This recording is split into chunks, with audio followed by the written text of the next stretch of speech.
नमस्कार, जेके news point live में आप सभी का स्वागत है और मैं हूं चेतना शर्मा आपके साथ। सरकार के एक फैसले की अटकलों के बाद जम्मू कश्मीर में अब सियासी गर्मागर्मी बढ़ चुकी है। जी हां, आपको बता दें कि हुर्रियत कॉन्फ्रेंस को बैन करने की बात जो है ये सरकार ने कह दी है। इस बीच जम्मू कश्मीर में तमाम वो पॉलिटिकल पार्टीज़ की बात करें तो अब जो है इस मुद्दे पर चर्चा जो है यहाँ पर गर्मा चुकी है और हर कोई अब इस बात पर जो है एक तरह से जिक्र इसका करना चाहता है कि आखिर सरकार जो है हुर्रियत कॉन्फ्रेंस के दोनों धड़ों पर जो है प्रतिबंध क्यों लगा रही है। इसका भी आपको जवाब दे दें कि जिस तरह से पाकिस्तान में MBBS की सीटें कश्मीरी छात्रों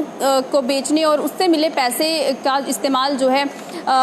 अलगाववादी व आतंकी संगठनों पर जो है इस्तेमाल किया गया था, इसके सबूत मिलने के बाद अब इस तरह का फैसला जो है लिया जा रहा है कि कोई भी पॉलिटिकल पार्टी अगर अलगाववादी विचारधारा जो है यहाँ पर फैलाने की कोशिश कर रहा था, जिसमें हुर्रियत कॉन्फ्रेंस की अगर बात करते हैं तो सबसे पहला नाम जो है उनका यहाँ पर सामने आया था। इस बीच कई सारे सबूत ऐसे मिलने के बाद अब हुर्रियत कॉन्फ्रेंस के दोनों धड़ों पर बैन लगाने की बात जो है ये सरकार ने कह दी है। अब इसी पर अगर बात करें, इस जम्मू कश्मीर में पिछले 2 दशक से जो है लगातार अलगाववादी का जहर जो है ये जो भी अलगाववादी संगठन है, फिर चाहे हुर्रियत कॉन्फ्रेंस की बात करें जिसके ये दोनों धड़ों पर लगातार इस तरह के आरोप जो है ये लगते आए हैं। अब जो सरकार की तरफ से एक तरह से ये कहा गया है कि इन दोनों हुर्रियत कॉन्फ्रेंस के धड़ों पर जो है अब बैन लग सकता है। इस बीच अब बहस जो है एक तरह से पूरी तरह से जो है वो शुरू हो चुकी है। पहले भी कई मामले जो है हुर्रियत कॉन्फ्रेंस के कई बड़े जो नेता हैं उन पर जो है इस तरह के मामले जो है वो लग चुके हैं और वहीं अब नेताओं की मिलीभगत जो है वो सामने आ रही है, जिसमें सूत्रों के मुताबिक अगर बात करें तो UAPA यानी कि अनलॉफुल एक्टिविटीज़ प्रिवेंशन एक्ट के 3(1) अनुच्छेद के तहत जो है ये मामला इस हुर्रियत कॉन्फ्रेंस पर जो है किया जा सकता है, जिसके तहत ये कहा जाता है कि सरकार को अगर लगता है कि कोई भी ऑर्गेनाइजेशन या कोई भी संगठन अगर अलगाववादी विचारधारा रखता है या किसी भी तरह से एंटी नेशनलिस्ट विचारधारा से कोई भी कार्य करता है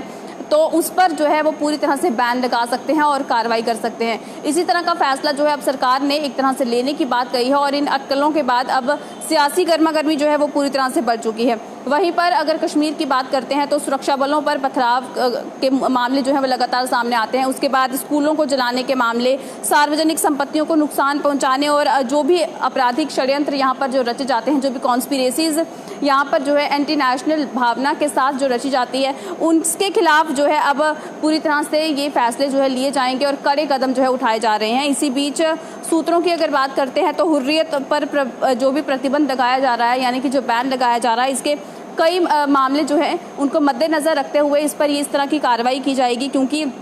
2017 की अगर बात करते हैं तो यहाँ पर जो है कुछ ऐसे नेता हैं जिनसे जुड़े हुए कुछ मामले जो है सामने आए थे, जहाँ पर NIA की जांच के बाद टेरर फंडिंग के कई मामले जो हैं इसमें सामने आए थे, जो भी हुर्रियत कॉन्फ्रेंस के साथ जो लोग जुड़े थे। और वहीं इसमें गिलानी का दामाद अल्ताफ़ अहमद शाह और कारोबारी जहूर अहमद बटाली, गिलानी के करीबी सहयोगी और तहरीक हुर्रियत प्रवक्ता अयाज अकबर और इस तरह से कई सारे नाम जो हैं ये जुड़े थे, जिसमें जो है इस तरह के अलगाववादी जो एक तरह से बयान जो है वो दिए जाते थे और इस तरह की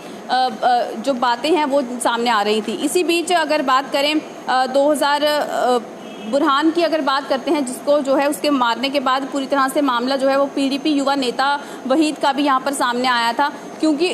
जो है इस अगर बात करें वहीद उर रहमान की, जो कि PDP युवा नेता रह चुका है और इस पर भी आरोप इस तरह से लगे थे कि उसने 5 करोड़ रुपए जो है वो गिलानी के दामाद को दिए थे ताकि जम्मू कश्मीर में माहौल जो है ये ख़राब किया जाए। यानी कि हुर्रियत कॉन्फ्रेंस से जुड़े हुए कई सारे ऐसे मामले हैं जिनको मद्देनज़र रखते हुए ही सरकार जो है अभी इस तरह के फैसले जो है वो ले रही है। वहीं सबसे बड़ी बात जो है MBBS की सीट्स जो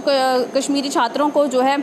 वो दी गई और उससे जो पैसा लिया गया वो अलगाववादी एक्टिविटीज़ पर जो है लगाया गया, ये सबसे बड़ा मुद्दा जो है रहा, जिसके बाद इस तरह का अब कड़े कदम जो है वो प्रशासन उठा रहा है। वहीं पर अगर बात करें इस हुर्रियत कॉन्फ्रेंस की, तो जिस तरह से 1993 में इस हुर्रियत कॉन्फ्रेंस का संगठन हुआ था, जिसमें 26 पॉलिटिकल, सोशल और रिलीजियस ऑर्गेनाइजेशंस जो है मिलकर इन्होंने एक ये संगठन बनाया था। और इसी बीच 2005 में ये संगठन जो है ये 2 धड़ों में बंट गया, जिसमें एक तो कट्टरपंथी संगठन का